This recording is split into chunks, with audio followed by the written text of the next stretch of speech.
Za sve u ovoj vjeri se traži dokaz.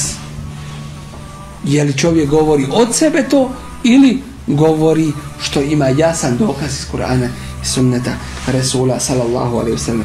I sami imami su svi to objašnjavali i zabranjivali da se slijepo slijedi njihovo mišljenje ako se sunnet u dotičnom pitanju pokazao jasnim.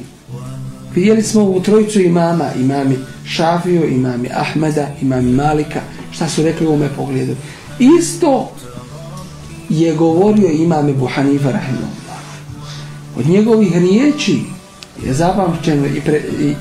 zapamtilo se i prenešeno je da je govorio kada dođe hadis od poslanika sallallahu alaihi ve sellem, to je bez pogovora. Što znači, nema tu više rasprave, to prihvatamo. Kada dođe od ashaba, to jeste riječi ashaba, šta su radili, šta su govorili, i to bez pogovora prihvatamo. A kada dođu riječi tabina, oni su ljudi i mi smo ljudi. Drugim riječima, oni ijtihad čine i mi ijtihad činimo. Jer Ebu Hanife je bio u tome periodu tako da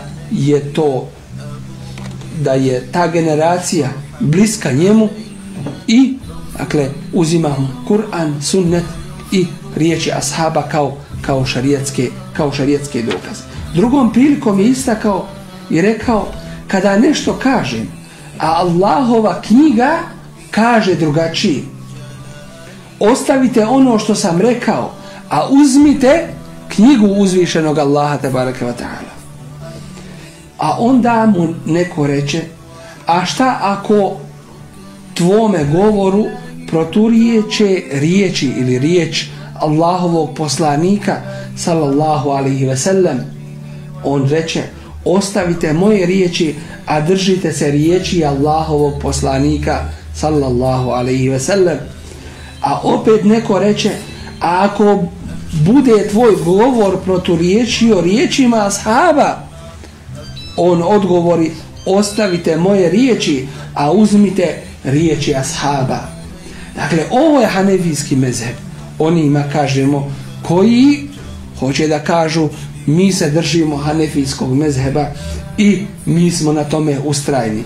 Mi im odgovaramo, mezheb imama Ebu Hanife kao i svih drugih imama jeste mezheb sunneta.